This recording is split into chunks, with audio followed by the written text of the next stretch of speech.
मी काहीच बोलू शकत नाही अशी म्हणते माझी आई. नमस्कार सर्वांना. तर कशा तुम्ही आहेत ना सर्व ठीक. तर मी जयश्री आपलं सर्वांचं स्वागत करते आपल्या राजश्रीच्या यूट्यूब चॅनलवर. तर चला आज आहे 15 डिसेंबर. तर तुम्हाला सांगते 15 डिसेंबर म्हणजे राजश्रीच्या लग्नाचा आज वाढदिवस आहे 5वा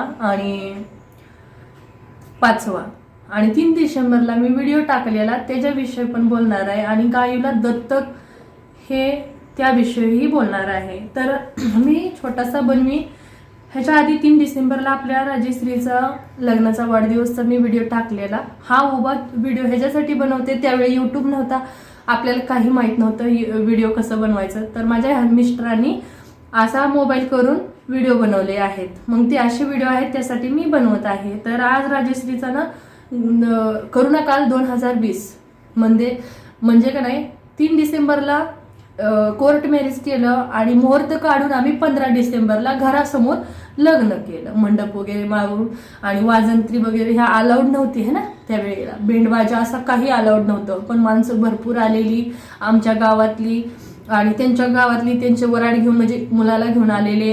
हे सगळं ह्या व्हिडिओमध्ये तुम्हाला बघायला भेटेल. घरासमोर 15 डिसेंबरला 2020 मध्ये लग्न घरासमोर कसं झालं आणि कोर्ट मॅरेज मध्ये हे व्हिडिओ टाकलेलेच आहेत. त्या व्हिडिओवर कडे अशा कमेंट आहेत मी काय सांगू. आज तर ती कुणाला कळत नसेल. आता ती व्हिडिओ इतके व्हायरल झालेत का नाही ते मी टाकले 3 डिसेंबरला. तर मी आज राजश्रीच्या चॅनलवर व्हिडिओ हा टाकत आहे आणि हा माझ्या बहिणीचा नवीन बघताय माझ्या बहिणी भावानं. तर हा माझ्या बहिणीचा यूट्यूब चॅनल आहे आणि त्याच्यामुळे मला दुसरं म्हणजे माझं दुसरं चॅनल आहे राजश्री जयश्री सिस्टर. तर तो चॅनल माझ्या बहिणीने मला दिलेला आहे आणि तुम्ही म्हणता की थांबा 1 मिनिट म्हणते काहीच कळना. तर मागचे व्हिडिओ बघा सगळ्यांची कमेंट आहे. आता सकाळची कमेंट आहे 2-3च कमेंट वाचणार आहे मी. आणि एवढी लहान म्हणजे विचार आपले. तर कोर्ट मॅरेज मधलं हे बघा हे आहे. थांबा मी हे करते फ्लॅश कमी करते. काय म्हणते ती मुलगी लग्नात प्रेग्नेंट आहे का म्हणजे असं कसं झालं म्हणजे ती प्रेग्नेंट होती का लग्नात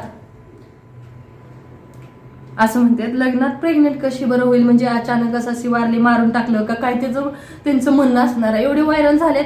मला सोशल मीडियावर एवढी माझी बहीण व्हायरल झालेली त्यावेळी आपली राजश्री माहित आहे ना एवढे म्हणजे ती एवढी व्हायरल झाली आणि त्याच्यानंतर ती एक्सपायर झाल्यानंतर पण एवढी व्हायरल आणि ती दवाखान्यात असताना पण एवढी व्हायरल होती. म्हणजे सर्व कुणी असं छोटे मोठे युट्यूबर कुणीच असं ठेवलं नाही की त्याचे व्हिडिओ कुणाच्या चॅनलवर एक चॅनलवर 10 5 आणि 7 असे व्हिडिओ पडलेले आहेत. मग इथं नाही तर कुठल्या तरी चॅनलवर पाहिलंच असणार आहे आपल्या राजश्रीला. आणि त्यामुळे ना म्हणजे काहीच लोक आहेत आपले युट्यूब फॅमिलीमध्ये नवीन जोडतात त्यांना माहित नाही त्यांच्यासाठी. नाहीतर आपल्या राजश्रीला सर्वच ओळखतात.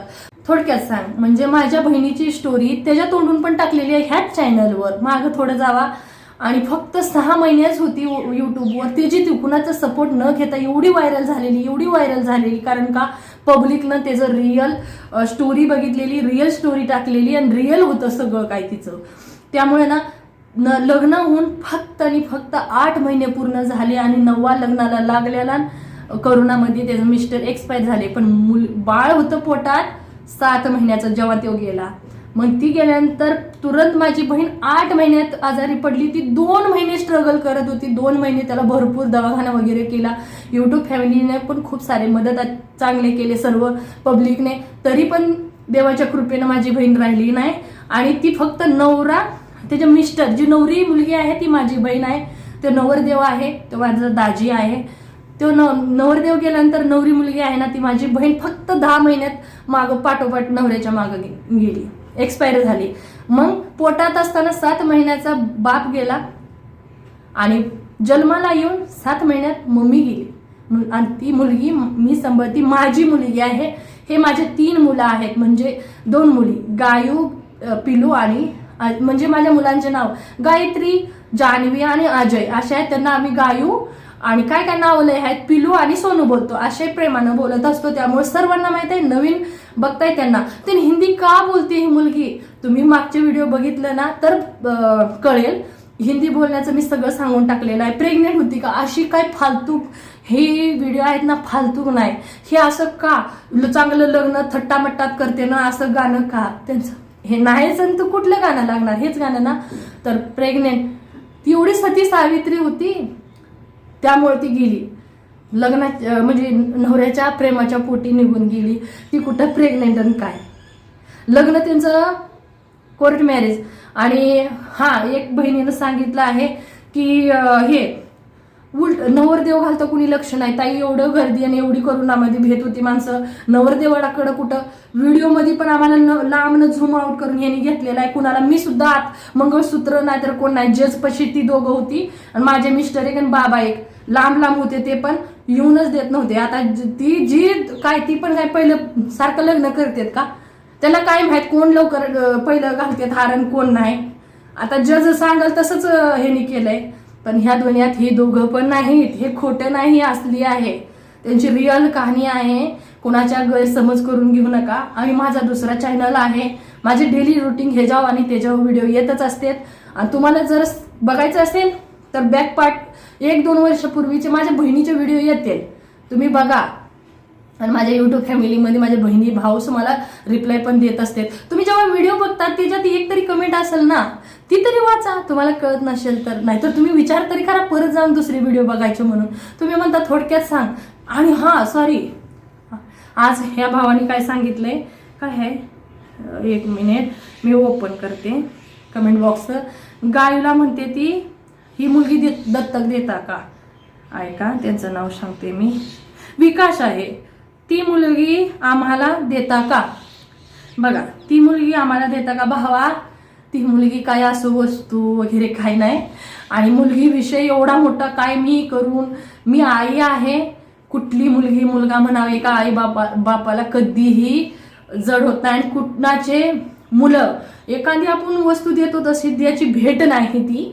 ती माझी मुलगी आहे बाबा. तुमचे मागचे व्हिडिओ बघा, ती मला माहित आहे तुमचं म्हणण्याचं तात्पर्य अलग वेगळं आहे. वेगळ्या ह्यानं म्हणताय तुम्ही की तिला आम्ही सांभाळू, असं नाही बाबा. तिच्या आई वडील खंबीर आहे, आम्ही सांभाळू. आणि आला होता एक माझी बहिणीकडं, आम्ही अग्नी देऊन आलोय. आपलं चॅनल ग्रो करण्यासाठी लाईव्ह घेत होता. त्या आईसाहेबाचं नाव घेतलं, फोन रेकॉर्डिंग आहे माझ्यापाशी. मी म्हटलं माझे आईबाप रडून पडते, मला फोन येतोय की दत्तक घेण्यासाठी. लाईव्ह मी माझ्या भावानं दाखवली, लाईव्ह बघून आले.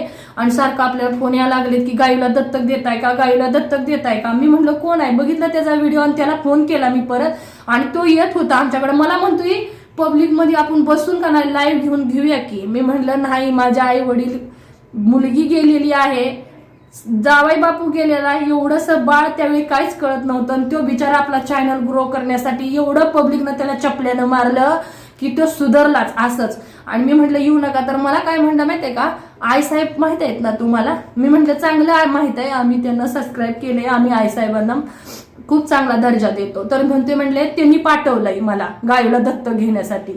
तर तेव्हा मी त्याला बोललेली, सगळी पब्लिकने त्याला असं केलं होतं, तिथनंच तो माघारी गेला. असं त्याला त्याचं चॅनल बंद आहे, चालू आहे, मला नाही माहिती. इतका मूर्ख माणूस, इतकं लोक आहेत अशी. तर बाबा हा दत्तक या आम्हाला सांभाळायला हे नॉर्मल गोष्ट नाही, असे कुणी नाही. आज पहिल्यांदा तुमची आहे कमेंट.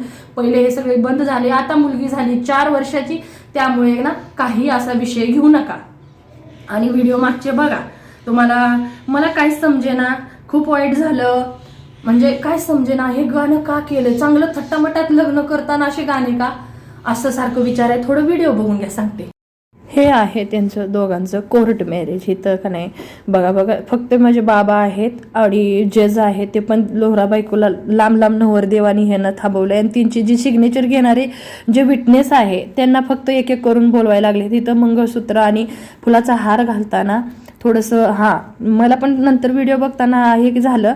पण काय माहिती आहे का, करोना असा होता की इथं बघा, इथं पण लांबच राहायला लागले. जिथं स्टाफ बसलेले तर काम करणारे ते पण लांबच पळापळा म्हणायला लागलेत.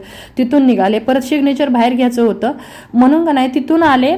हे बघा, हे सांगलीचं कोर्ट आहे, अगदी बरोबर बोलला तुम्ही, हे सांगलीचं कोर्ट आहे. तिथून आल्यानंतर जे नवरदेव आहे त्यांचेही तो सिग्नेचर घेतात, कारण मी मागं पण हा व्हिडिओ टाकला आहे 3 डिसेंबरला माझं लग्न आहे, 3 डिसेंबरला माझ्या बहिणीचं लग्न, माझं 2008 मध्ये झालेलं आहे लग्न, 2 डिसेंबर माझं आहे, 3 डिसेंबर मी इतकी आनंद होते. त्यानंतर इथं सिग्नेचर झालं आणि त्यानंतर काय झालं माहिती का, घरी आम्ही ही कोर्ट मॅरेज आहे आणि सांगलीचं आहे. तर नंतर का नाही तुम्ही बघा, हे अरेंज मॅरेज घरासमोर आहे, घराच्या इथे माझ्या माहेरी आणि नवरदेव नवरी बघा. इथंही माझी बहीण आहे, जे मी पर्पल कलर म्हणजे जांभळ्या कलर आपल्या मराठीत बोलतात, जांभळा कलर जी साडी घातलेली आहे ती मी आहे.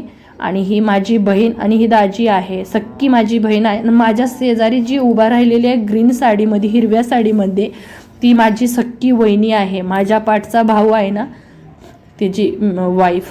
तर इथं पण कोरोना असल्यामुळे माणसं भरपूर आलेली, असं नाही, खूप चांगली केलं होतं. पण इथून पुढं का नाही तिचं इतक्या म्हणजे तिने थाटामाटात लग्न केलं होतं स्वतःचं कोरोना कालमध्ये. पण माझं लग्न खूप ह्याच्यामध्ये झालंय, खूप ह्याच्यामध्ये म्हणजे दुःखात.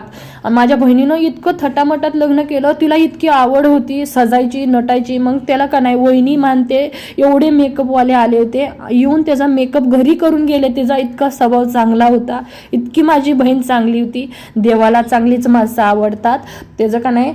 मग इथं का नाही मेकअप अक्षता पडताना मी रडत होते की माझ्या बहिणीचं म्हणजे लग्न होतंय, पण ती मेकअप खराब होईल म्हणून लग्नात बिलकुल रडली नाही. अल्बमचा फोटो येईल. तर खूप दुःखाची कहाणी आहे, आपण विचार करतो तसं काही नाही. व्हिडिओ पहिला ना तेवढंच आहे, हे अरेंज मॅरेज कोर्ट मॅरेज आम्ही दोन्ही प्रकारचे त्यांचे म्हणजे कोर्ट मॅरेज ह्याच्यासाठी केलं की उद्या माझी बहिणी अदर कास्टमध्ये तिचं लग्न केलंय आणि उद्या तिचं म्हणजे ना मुलीकडून काय चुकलं आणि ह्या मुलाकडून चुकलं तरी एकमेकाला काही उद्या सोडून नाही, त्यांचा संसार त्यांना समजून घ्यावं. आम्ही दोघांच्या आधारासाठी केलं होतं कोर्ट मॅरेज. अरेंज मॅरेज ह्याच्यासाठी केला होता की मुहूर्त काढून, चांगल्या वेळी मुहूर्त काढून दोघांचं लग्न करून सुखाचा संसार त्यांना लावून द्यायचा. म्हणून जो मुलगा आहे त्याला आई वडील नव्हते, जे माझ्या बहिणीला दिलं त्या मुलाला आई वडील नव्हते. तो गुणानं लय चांगला होता म्हणून आम्ही त्याचा विषय त्यानं मांडल्यानंतर मीच तयार केलेलं त्यांचं लग्न. आणि त्यामुळे माझ्या बहिणीनं तोंडून सगळं सांगितलंय, माझ्या तोंडून ऐकण्यापेक्षा म्हणजे मी सांगण्यापेक्षा माझ्या बहिणीचे तुम्ही विचार. नवऱ्याबद्दल तिचे सगळे मांडून गेले, सासरीबद्दल त्याचं काय आहे काय नाही, त्याला कोण रिस्पेक्ट करतं, कुणी काय त्रास दिला, हे सगळं तिनं मांडलेलं आहे. ती नुसतं लग्न होऊन एवढ्या घरी तिकडे कमीच राहायची, कुणी तिला प्रेम केलं, कुणी धोका दिला, कुणी त्रास दिला, हे सगळं मांडलंय तिनं सगळं. ठीक आहे, तर चला.